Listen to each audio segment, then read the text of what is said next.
So let's see if I can do this quietly enough.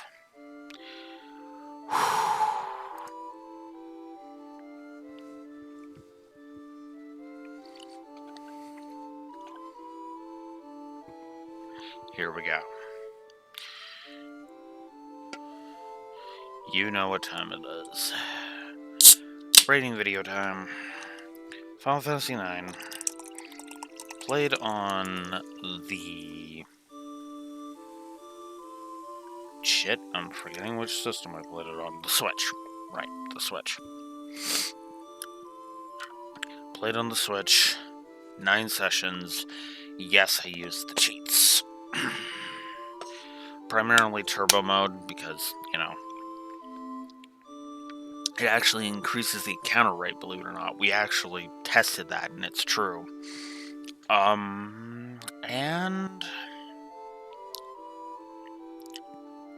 And yeah, we also used basically all of the cheats by the end to just speed things up.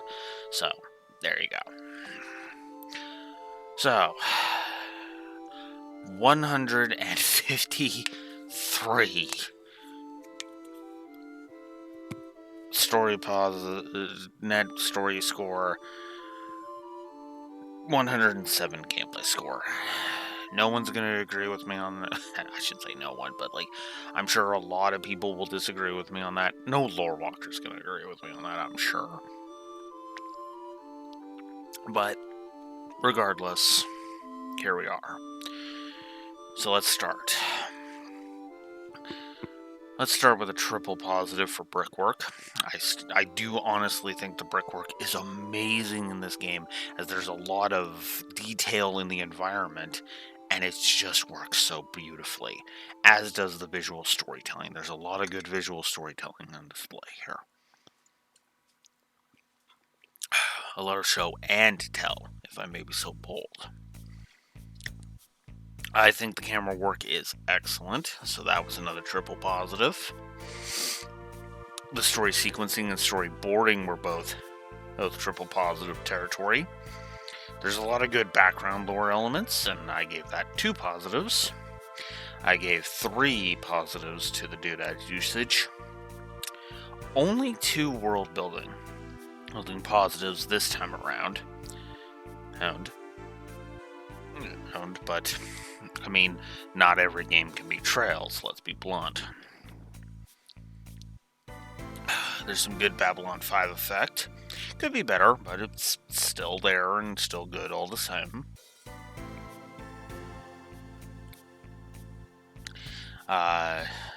Sprite work. Usually I put the sprite work at the top, but I put it down here. Triple positive. I stand behind that. Good animations. Another triple positive. Mostly for the fluid nature of them and the fact that they really do enhance the story, showing emotion and all that. So, and I can recognize characters, and the sprite work is because I can recognize, that's this character just by glancing at them. So, most of the time, except for the generic cards and stuff, but I'm not supposed to recognize individuals in that case, so there you go. I gave the art design a triple positive because the use of the art design here is what I'm talking about. Right? FF9 uses its art design to kind of tell the story and set the tone, and I really like that. Right? It pulls, and it draws me in rather than pulls me out, and the feel of the world works really well. So that's good. Sound design was good. There's some good sound design, and a triple positive worthy music direction. Also, Coke commercials. Because Coke commercials. Yeah, apparently FF9 had some Coke commercials. And this is one of the songs for that. I don't know why.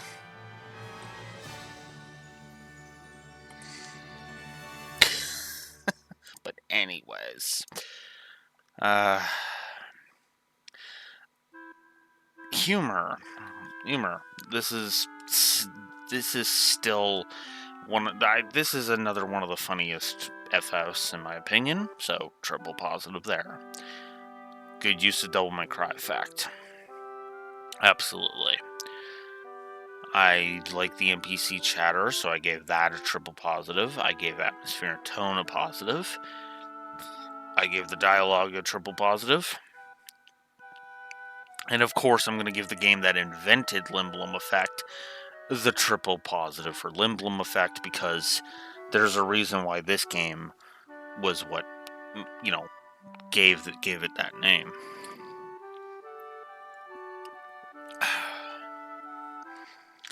The sound design adds voices in the background, and for people we don't see.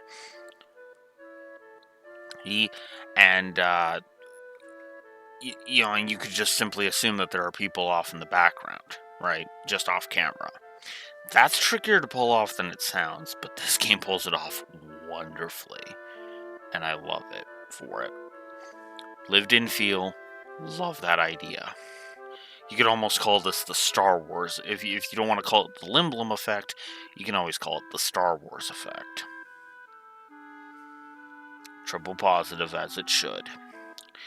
2 gameplay story integration positives. Enough said, really. Good use of consequence storytelling, in my opinion. With things such as saving the Burmesian people on Disc 1 being acknowledged on Disc 3, showing that there was actually an impact, so that's cool. ATE is a fantastic system which is essentially your Princess Peach section, so triple positive there. They're just not gameplay, so they don't get, they don't get it on the gameplay. Actually, I think they did, because that actually allows you to experience everything at your own pace. But anyways, we'll get there when we get to the gameplay positives. It's been a bit. Give me some credit.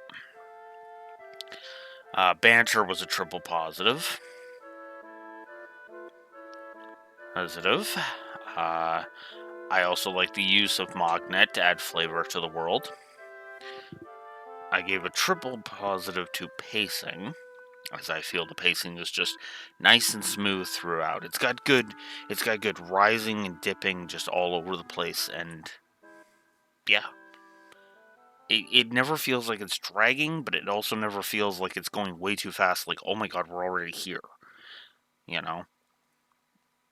It's more, wait, we're here already? Huh. Okay, I guess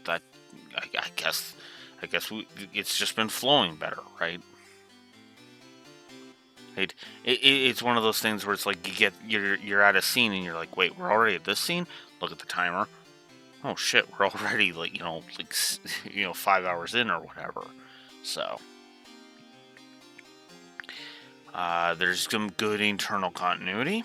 There's some good foreshadowing throughout. I gave 2 positives to the foreshadowing. I gave localization a positive. The game's theme, which I define as the meaning of life, is well used throughout and speaks to me on a fundamental level. So, triple positive there. So now we get into the character positives. Zidane, triple positive. Did I really have Zidane and Zidane's first positive start on 69? Really? Anyways. So Zidane got a triple positive. He is one of my favorite FF Pro tags, and yeah. I also gave the Tantalus crew, and as an aggregate, 2 positives, with only Baku really getting a separate plus. Some people could argue Blanc or Marcus, but I don't know. I just never felt like that felt like just the Tantalus crew in general. Baku, on the other hand, always felt like an engaging character, even if he is somebody I would want to slug in real life, because I wouldn't catch the nuance of him.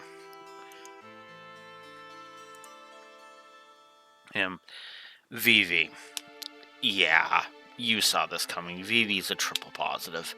Giving him less than 3 positives just feels wrong, in my opinion. And I do mean that sincerely. Just absolutely wrong. So, yeah. It's easy to see why he's one of the most beloved FF characters, right?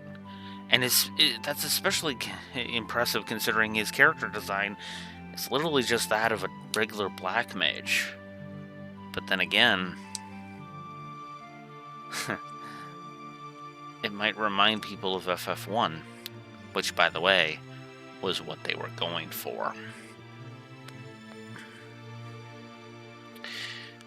I like Puck, so he got a positive.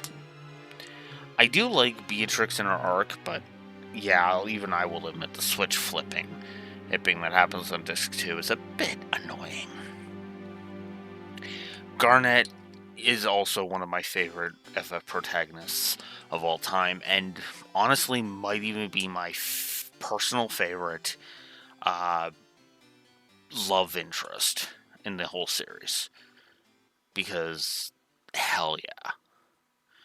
I love her naivete, her caring nature, and her strength, as well as her ability to survive a living hell and eventually come to terms with it. And technically she does that twice, if you're paying attention, so good show. Triple positive.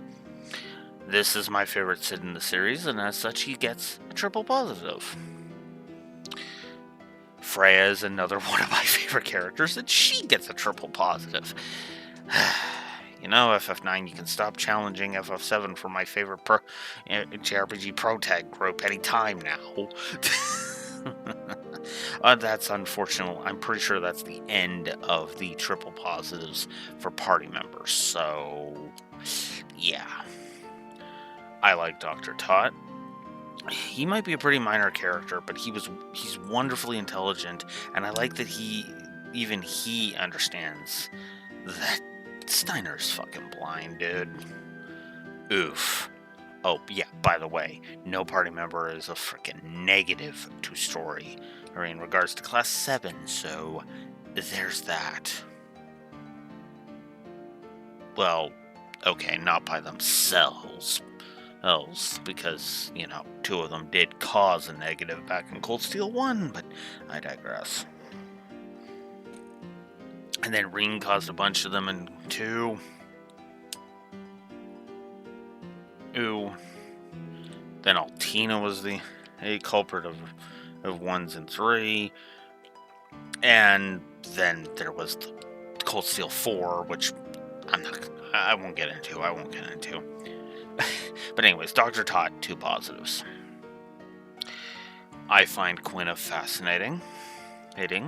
I think there's some good comic relief with them. I'm just going to say them for the sake of just stepping over that, okay? Is everyone cool with that? Thanks. Alright. So, Aiko does tend to get annoying for me, but after a while, but I still do enjoy her character, despite that. Oh, by the way, I also removed the Lorewalker Theater production of FF9 from my mind as much as physically possible, which is also why you'll notice Steiner is absent from here, because otherwise he'd be in the positives. Sorry, gotta take the game at face value, and not the lore runner's interpretation, because that is effectively what it is, right? So, Amaranth is an example of basic but cool, and I like him.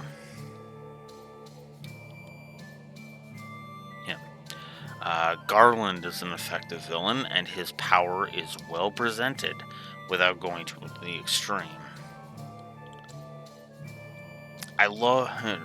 So there you go. Oh, That's all the character positives. Now for some moments. I love the whole play section, despite some annoyances with the play dialogue, specifically the timing of it. It feels like a clever plan, and it leads to some funny and awesome moments. A particular highlight of the play, though, is when Garnet is roped into it and she improvises. She improvises and is very convincing during it. You really do get the sense that Garnet has been a huge fan of I Want to Be Your Canary and has studied that play, like, completely, you know? The scene where the evil force petrifies as the party escapes is a great scene with some good tension. I'm reminded of Star Trek, one of the only good scenes in Star Trek Generations. Helm Warp 1, engage! Right? So, Black Mage Workshop section. Short, but it's a great start to Vivi's character arc. Black Waltz 3, he's cruelty to the cargo ship crew, who is short, but damn effective at showing how evil it is, and a great demonstration of why Vivi unlocks trance because of it. As they were just looking out for him. They were basically going to become his friend, a step away from becoming his friends, and then Black Waltz number 3 just mercilessly kills them. Yeah, can you see? Anybody can see why Vivi got fucking pissed at that. God damn. Then there's the chase through South Gate, which is honestly my favorite scene of all of Disc 1. It is tense, fun, and the ending is just fucking hilarious. I'm gonna throw this lady at you! Oh shit, I basically blew up my own ship with my own lightning. Goo. God, that's so good. So good. The intro, which I chop when the party arrives in Lindblum, is one of the best in the series, and shows why this game hooked me as hard as it did when I first played it. It introduces us to the major players, the world, and hints at the greater conflict nicely, as well as setting up the character arcs for Zidane, Steiner, Garnet, and especially Vivi. So, triple positive to the intro. The sections where the camera shifts to Garnet and Steiner traveling to Alexandria, while Zidane and the others are heading to Bermesia near the end of Disc 1 / the start of Disc 2, is a set of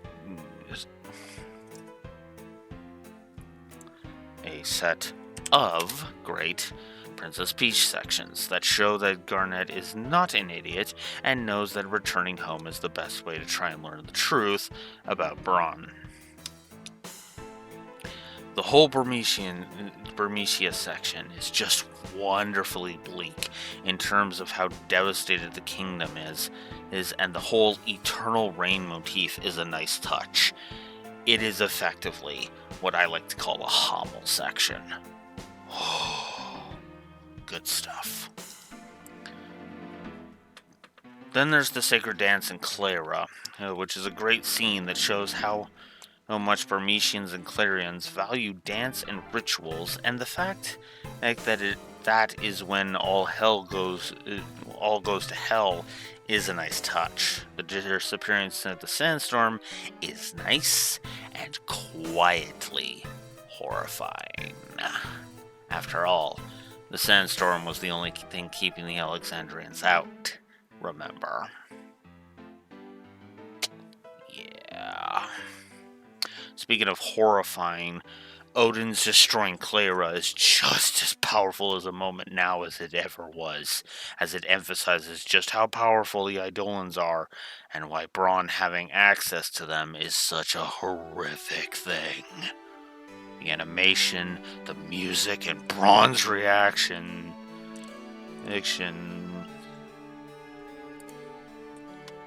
Braun's reactions are all perfect, which earns this scene a triple positive. The Ramuth section is honestly a nice callback to FF2, while being unintrusive. If you haven't played FF2, while being unintrusive if you haven't played FF2, especially when the game's original English release came as when this game's original English release came out, we literally only had one version of FF2 back then, specifically the Origins version on the PS1. I also like that we get to choose the overall moral of Joseph's death, and both being right. So, 2 positives there. Because there's the taking inspiration of heroism, but also remembering that heroes are human. Which do you value more, the heroism or the humanity?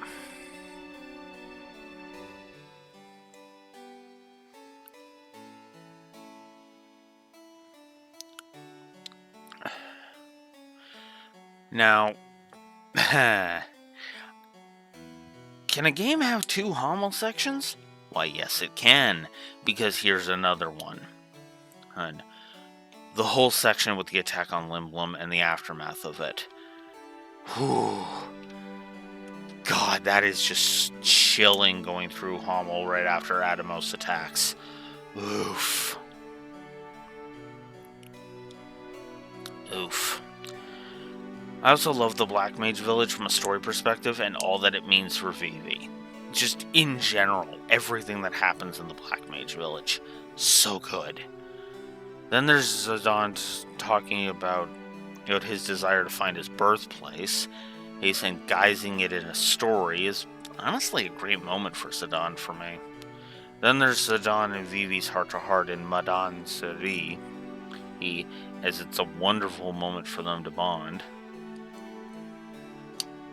And in an interesting choice on how that scene ends.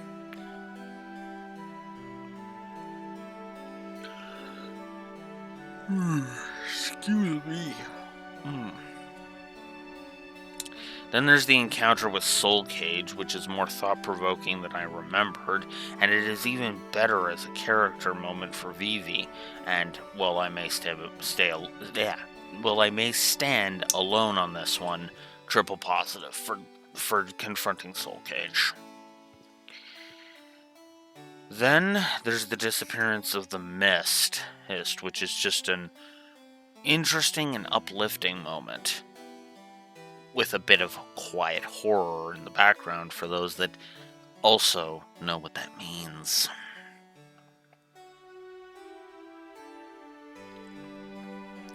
Then there's Garnet remembering her birth mother, and that she is from Madame Seri. That's a good scene with some excellent foreshadowing. Then there's the scene where Bahamut is summoned and manages to damage Kuja. Kuja, well animated, and demonstrates that Kuja is not invincible, which I like.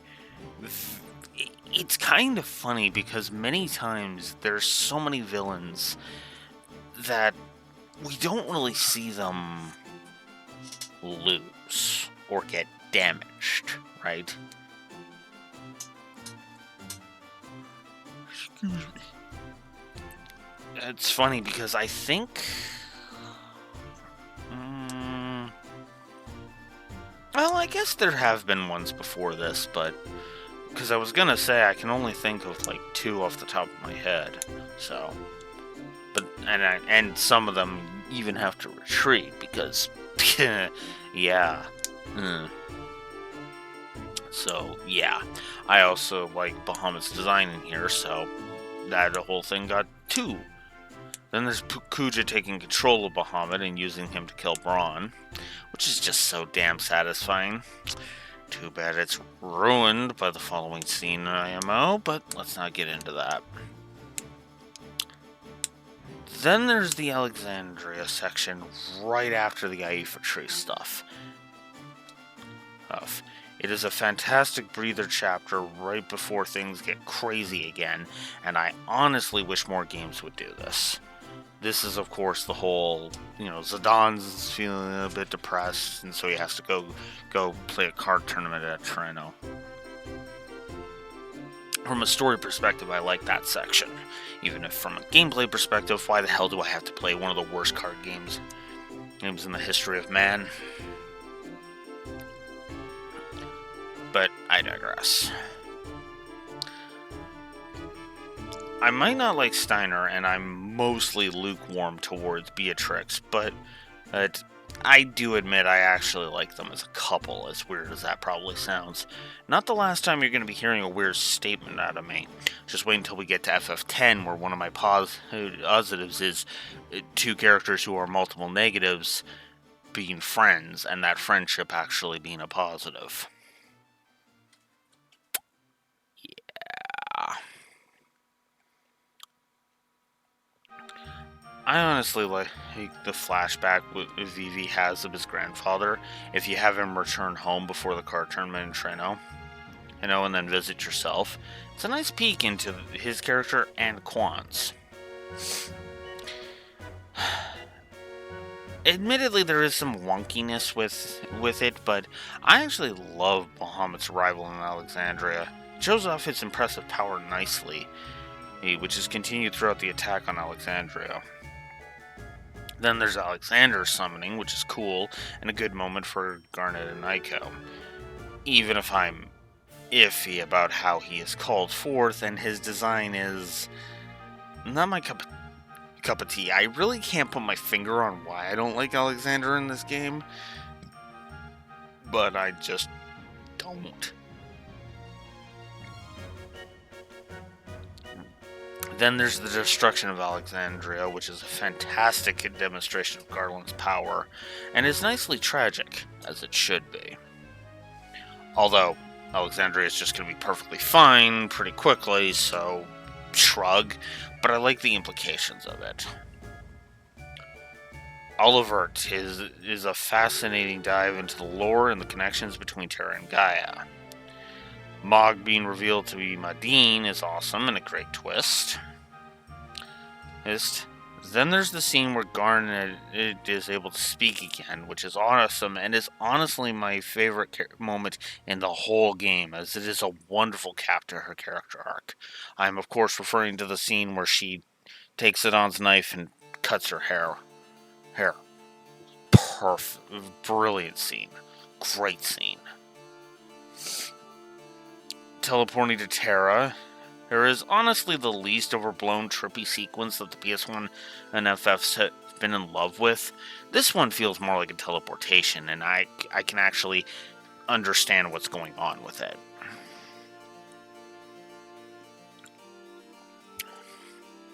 I have to get the appropriate music for this. Give me a moment.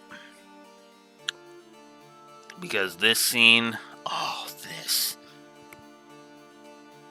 this scene. Okay. Give me a sec.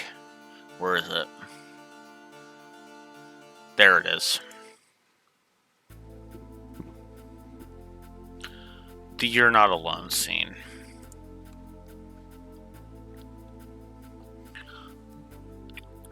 It's the best scene in the game. No question. Zidon's doubt and despair feels natural. His friends bailing him out. The music, it's all gold. So easily earning a triple positive. I also really like the progression of the characters getting through to Zidon. With Garnet being the one to fully snap him out of it, it's just perfect. And while we're talking about Zidon and Garnet, here's where I declare their romance my favorite in all of FF. The build-up is gradual. Both characters get multiple moments to shine, and most importantly, I honestly feel neither would have come nearly as far on their own. I love Zidon and Garnet as a couple, because they are brilliant as a couple. And I stand behind that statement. Fully. And I always will.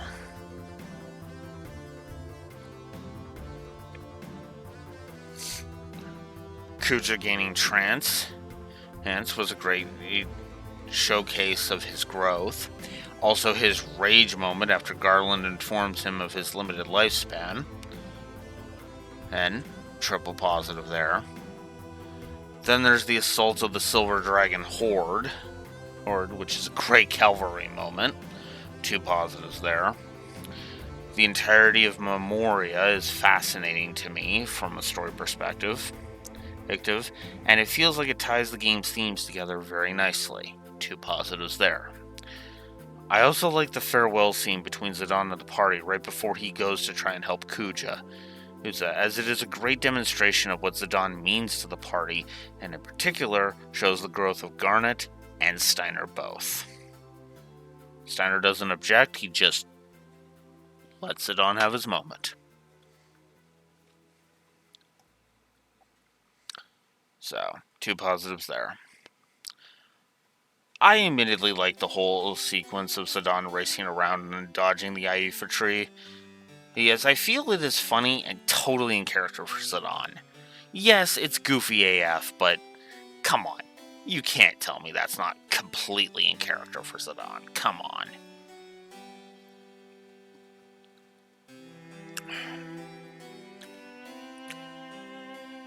I like the whole sequence with Zidane racing. That was the one I explained. I also really like the final scene between Zidane and Kuja. I also adore the vignettes accompanied by Vivi's farewell, as they are combined with said final words. Are wonderful and bittersweet. So,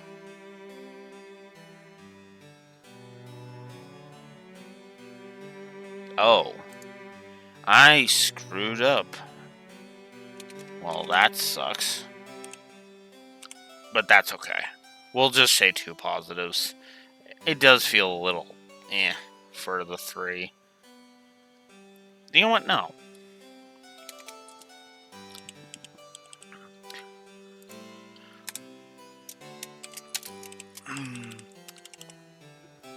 We'll just add a point to the score live because oops.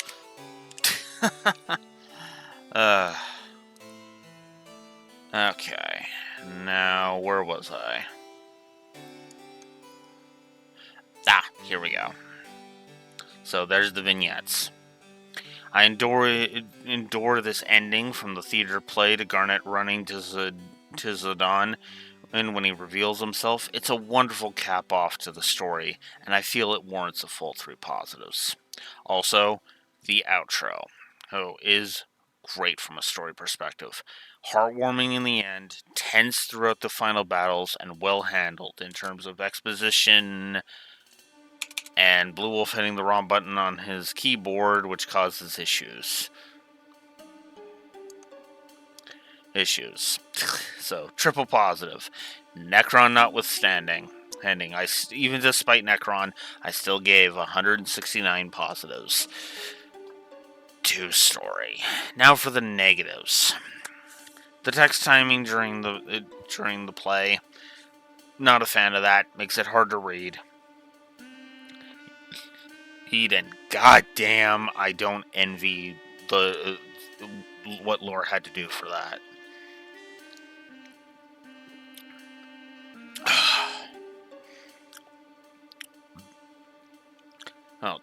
Then there's Zorn and Thorn. Worst villains in the game, no question. They're arrogant, full of themselves, and have zero loyalty to anyone. They are failures at villainy and comic relief and earn a triple negative. Here's where everybody disagrees with me. Steiner. He is one of my most hated characters in the series. He is loyal to a fault and is dumb as fuck. Admittedly, him being dumb is in character as he is blinded by his duty, but he takes it to an extreme, and I despise that completely. If this was the Lord Walker Theater, we wouldn't be having this discussion, as the vocal performance would sell me on the character. But the fact of the matter is that I still think it takes way too long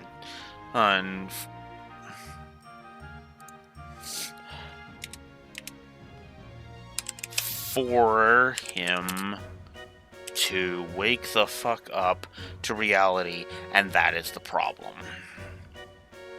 Thinking about it, yeah, I'll go ahead and say it. Steiner is my least favorite party member, and as such, triple negative. Fratley showing up and having amnesia does tie into Freya's character nicely, but it honestly just feels like a gut punch to Freya for the sake of it, rather than having any real meaning. I think her being afraid of being forgotten would have worked better at her here, since as is, the amnesia is just there to be mean to Freya. Like just instead of being forgotten and having her say that's worse than death, have her just worry that Fratley forgot her, right? And maybe have some reason why Fratley can't say that he remembers her for some reason, you know? But whatever.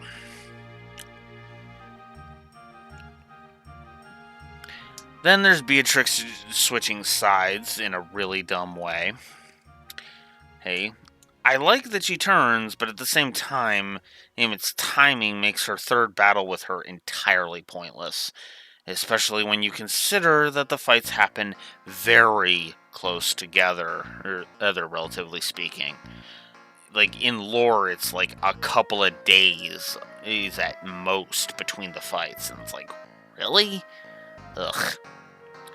Then there's the death of Braun, which is just wrong to me, as it whitewashes her and tries to pull a last second redemption. And frankly, the game doesn't earn it, in my opinion. Braun is not a character that should have been redeemed in any capacity, in any character's eyes. If Braun didn't get her final words in, I wouldn't be giving this triple negative. Period. And then the game literally doesn't earn a single another negative for the entire rest of the game until we get up to Necron. Fucking Necron. He comes out of fucking nowhere, is never mentioned before or after, has flowery drivel for dialogue, and is also boring as fuck. So yeah, from a narrative perspective, he is a triple negative. Only 15 negatives. Let that sink in.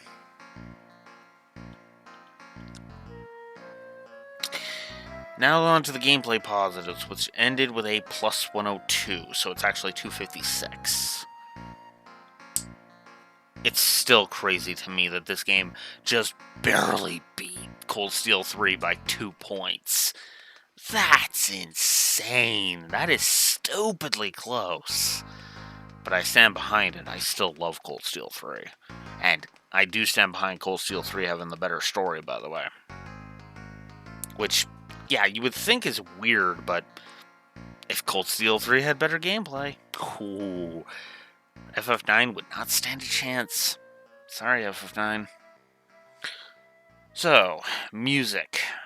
I gave multiple pluses. The music in general was a triple positive, and then I gave the title track, A Place to Call Home, a positive. I think I gave Zidane theme a positive. Yes, I did. I gave the normal battle theme triple positive, because I absolutely love the battle theme. I also like the variant that plays when you encounter a friendly monster. Helps with that side quest. Also, while I'm at it, here's a positive for said quest. Yes, because why not? Vamo alla flamenco. Flamenco. Oh. God, that is such a hard damn song name to pronounce. But it is such a good song, and everybody hates it because it's the song that plays during Chocobo Hot and Cold, and we'll get to Chocobo Hot and Cold a little bit later, but I don't care what anybody says. This song is still amazing. Amazing!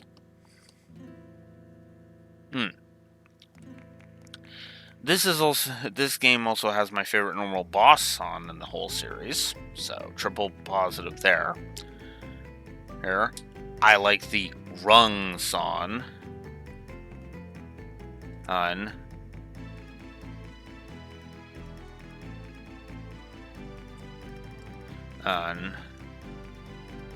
that I like most in the whole series, with the two from FF7 being a close second.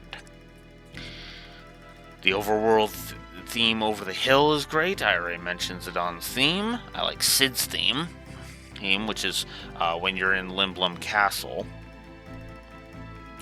I like the Limblum song. It's basic but good.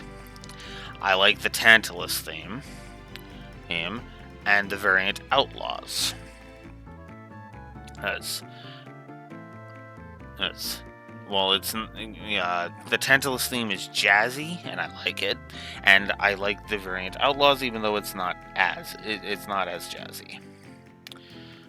I love the Festival of the Hunt song. I really do. I love that whole section, if I'm honest. The Chocobo riding theme is a nice one this time around. Love Freya's theme. City Under Siege is a good song. And for the game's more intense moments. Something to Protect is a tad repetitive, but it's properly tense and doesn't overstay its welcome. We've already heard Not Alone, so let's skip that. Unforgettable Silhouette, Zidon's theme. Nah, I don't care about the item.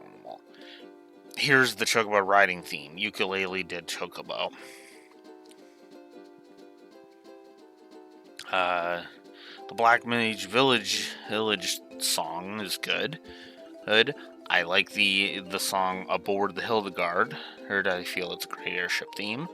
Kuja's theme and its variants, including Wicked Melody and Dark Messenger. Are really good.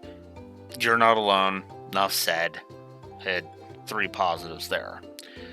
And then Dark Messenger, the third Kuja variant, was actually a triple positive, so there you go. And yeah, alright, the final battle against Necron has a cool boss theme as well. Also, I love the main vocal track, Melodies of Life. It is my favorite vocal track in all of FF. Yes, seriously. And also, yes, seriously, 1000 Words is my second favorite vocal track in the whole franchise. Bite me. Third is Otherworld, if you're one. No, I can't say that. The Chaos theme. Not against Feral Chaos, but the normal Chaos battles. That 3-stage song, Indicidia, is my third favorite, and then Otherworld. And yes, in case you're paying attention, One Winged Angel is not on that list, unless we're allowing Advent One Winged Angel, in which case his Otherworld gets bumped down again, and because that would actually be like first or second. I'd have to think about it. So, triple positive for Melodies of Life. Easy to access tutorials and good tutorialization. Also, the tutorials are skippable during the Teach Me Mogster sections. I also love these built-in cheats. They were a triple positive. I also love the autosaves, as they are frequent enough to really be useful. So, triple positive to that. Excellent save point placement, or should I say Moogle placement in this case. Either way, well done. There's the 2 gameplay story integration positives. I gave a positive to combat animations, spell effects, and the summon animations got 2 positives. Also, I gave a positive for regen going off while your summon animations are happening. That's a nice touch. Good sound design. Triple positive for the core combat. I may be the only one that likes the flow of it. Everyone else apparently finds it way too slow, but fuck them. but it is still fun for me to engage in combat on a regular basis, and that is awesome. So triple positive there. Good info in game, good quality of life, especially on the modern ports. I love the fact that enemies have multiple things to steal, from them, making stealing more fun for me in this one. I gave that 2 positives, just for the steal pool continuing to be lucrative throughout the entire game. The power progression curve got a triple positive. I love that it's based more on equipment, and it's handled quite well. In fact, I think I definitely think it earns its triple positive, right? Because all throughout the game, you're earning your way to being more and more powerful, which is good. The difficulty curve is nice and smooth, so that was a triple positive. Despite the slower pace of combat, I do feel the zen of leveling applies here, so I find it very relaxing to level in this game. What do you want from me? I gave itemization and loot 2 positives.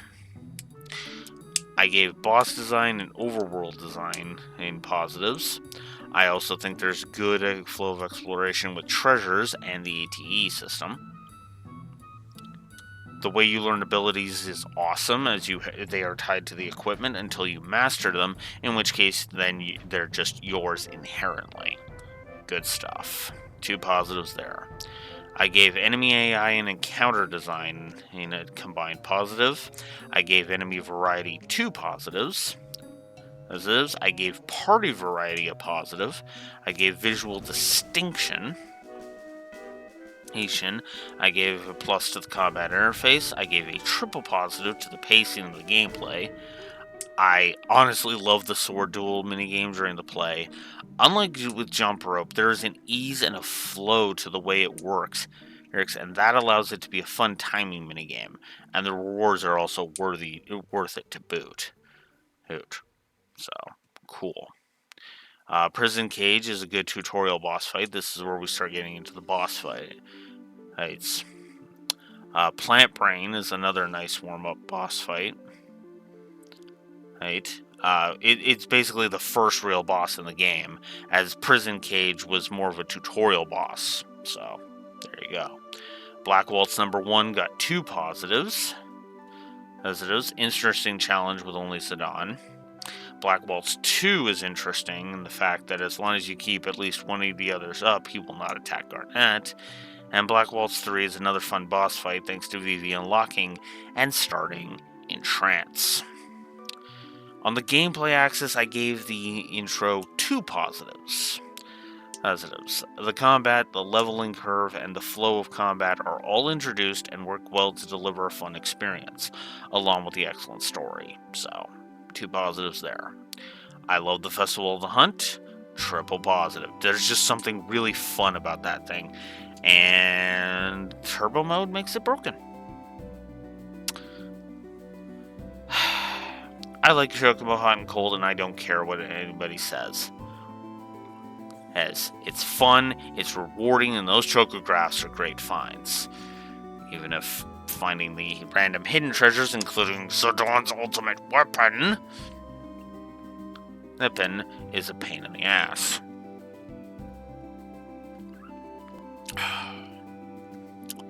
The chocographs are also nice and hinted at, which is awesome.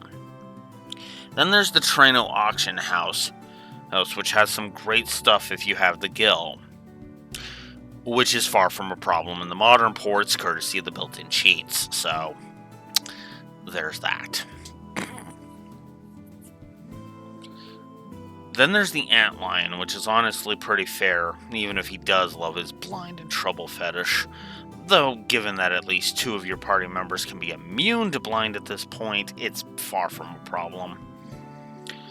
The Battle in Clavera is a great section that rewards clever thinking and knowing the right path, and gives you good rewards if you succeed, so that's awesome. Lonnie is honestly a pretty decent boss fight. Soul Cage Cage. I really like fighting Soul Cage. It's one of my picks for the best boss fight in the game, as it feels like he is challenging without being cheap and has multiple ways to end him, including the classic, "You're undead, so here's a Phoenix down" trick. So, yeah, I can either one-shot him or fight him fair, and both ways are fun. Good. Hey, Greg Arrow from FF8, you taking notes? Anyways, Zidane versus Amaranth 101, and it's a fun fight. Feels like it's crafted, so that's good. Good. Ironically, the only thing uninspired about this fight is the steel table.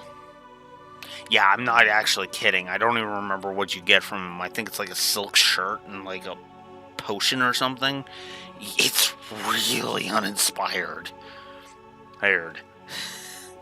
But the rest of the fight is actually pretty cool. So, shrug.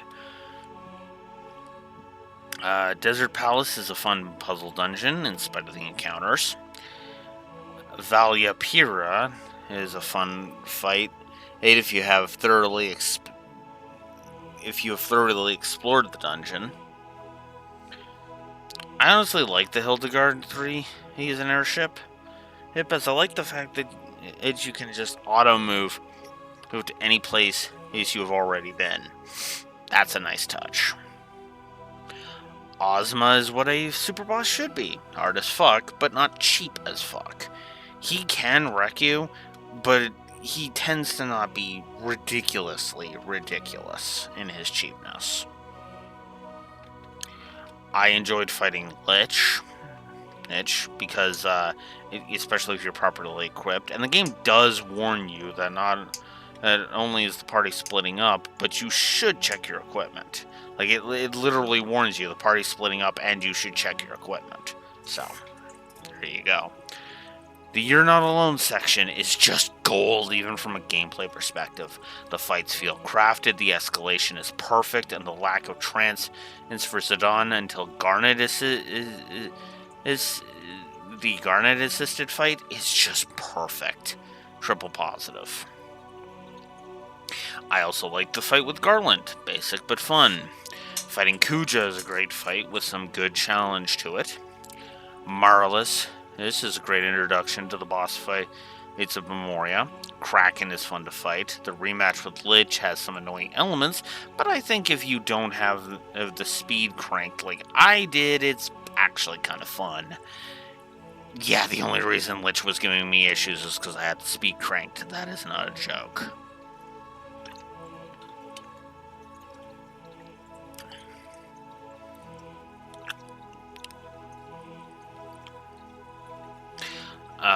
Memoria is also interesting as a final dungeon. I count Crystal World as part of it because Crystal World is like 3 screens, so I lump it in here. So, like I did with the Void, which I think was like 1 or 2 screens in FF5, right? So just make it all just claim it's all one big final dungeon. So you can gather that this is a double positive for Memoria, and Crystal World just gets a wash if you want to think of it that way. I also like Ike fighting Death Guys. He's fun he's challenging without being cheap once again. So 2 positives there. I gave the final Trans Kucha fight a triple positive. Awesome music, awesome difficulty. Awesome fairness. This song is unfitting.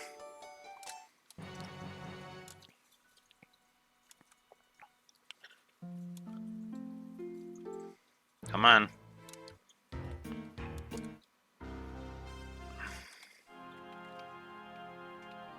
Yes, this one. So, yeah, I just love it. Awesome difficulty, awesome fairness. This song playing. Oh, fuck yeah. Triple positive. Despite Necron and his awful boss fight, I do still like this outro. So, even if it is dragged down, by that fight. So yeah, I gave it 2 positives. That tends to be how I go for outros that I otherwise like but are ruined, but like by like one element and then that one element is really bad. And Necron definitely dragged the outro down a bit. It's very similar to what happened with Cold Steel 1. And if you remember that rating video. Or you can just go back through the rating playlist and do that. I really should add the rating playlist to the video description of all of these, actually, now that I'm thinking about it. But anyways, speaking of replays, do I even need to say if I'd replay this game? Also, good viscerality when you get there. 137 Evan positives. God damn. And yes, there will be substantially fewer gameplay negatives to talk about. First up, triple negative for the jump rope game. Oh, God, I hate that thing. It is such a time waster, and the rewards you get if you're for it are not worth the hassle of a 1,000 finicky as fuck jumps in a row. God, triple negative. Ugh. Okay. Unlike most people, I don't think I still like trance, but I have to acknowledge that it's forced on you when the meter is full, and that causes all of the problems. So, yeah, as much as I don't want to be mean to trance, I have to be mean to trance and give it a triple negative. Because trance would be amazing if you weren't forced into the state, you know? Then there's Tetramaster. It is fucking awful. It's honestly a little confusing what exactly is happening during card battles, and there seems to be no way to visually see if victory will be in your favor or not, which can screw you over easily, and oh yes, at one point it's forced on you in order to progress, and that is bullshit. Triple negative. Walkthroughitis is rampant, impotent in a few areas, including the friendly monsters, blue magic, and other stuff. The frog catching minigame, let's just say it, needs a guide. Need to be feasible. Even with one, though, it is still a slow, tedious, and way too time-consuming endeavor. I don't like the auto battle. I think it kind of sucks, and that is a shame. It's the auto attack only kind, and that is honestly just as bad as Cold Steel 3 and 4, which unfortunately means a triple negative. There's also some annoying audio spam issues, as well as some really bad audio balance issues. Ugh, so yeah, negative on both of those. Those triple negative for the auto battle, like I said. Then there's the Beatrix fights, which are a triple negative for one very simple reason. They cheat. They are forced to lose fights that are on a timer, which you would think would be better than Cold Steel 2, but are actually worse because all the lucrative stuff that can be stolen from her. In other words, a health threshold would have been better than a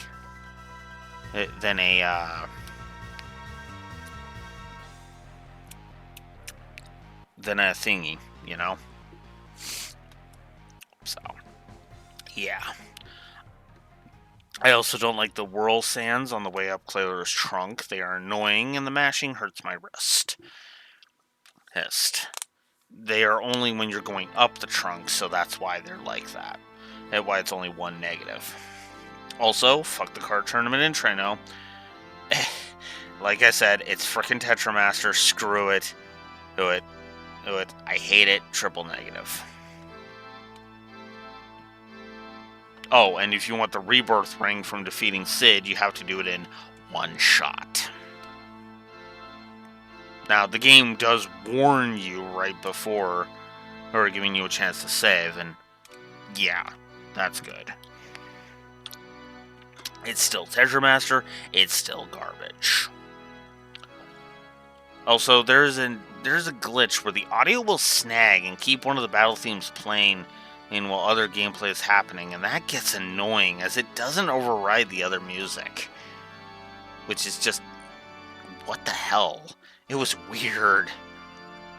There's some accuracy and evasion issues. Mount Galug is an obnoxious difficulty spike.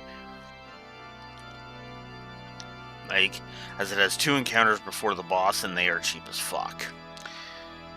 Melty Gemini is the status effect fetish boss of the game, as almost all of their attacks try to poison you, and they start with inflicting you with virus. Wonderful. Also, the steal chance is way too damn low for how useful it is, so that's a triple negative. I also don't like the treasure hunting on the overworld. The chocographs are fine, positive worthy even, but the random spots where it's like the hidden treasures? Ugh. And all that for a cutscene I just was not going to bother with. Then there's Tiamat, who is a cheap boss with an instant kill. Well, or at least it might as well be, let's be real, and his stat reduction fetish as well. And then there's Necron, who is just a god-awful final boss. He's literally just a regular boss with cheap-ass attacks. So, yeah, fuck him.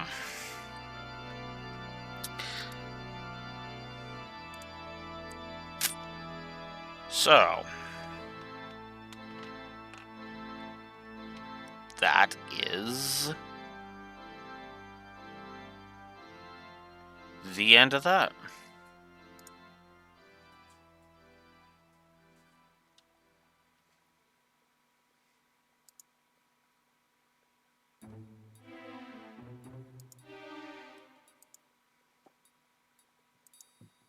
Hang on. Let me find a good song to end.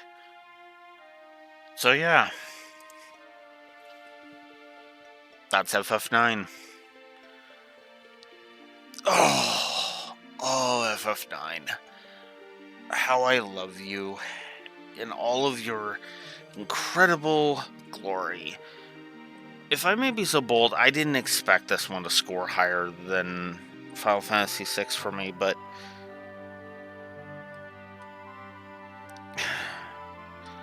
it's funny. I was expecting to be able to say objectively this other game is better, but no, I ended up really enjoying this one. But I think maybe in my heart there is if someone were to tell me, Blue Wolf, I think you're wrong, and FF6 is the actual best game in the series, or even FF7, which scored lower than this, both this and FF6 for me, they're not wrong. They never have been wrong, and they never will be. But for now, I'm going to sign out. So, until we meet again, and this is Blue Wolf Alex of the Lore Walkers reminding you that Final Fantasy is awesome, and you should never let anyone tell you otherwise. Until next time, this is Blue Wolf Alex of the Lore Walkers signing out. Have a good one. Catch you later.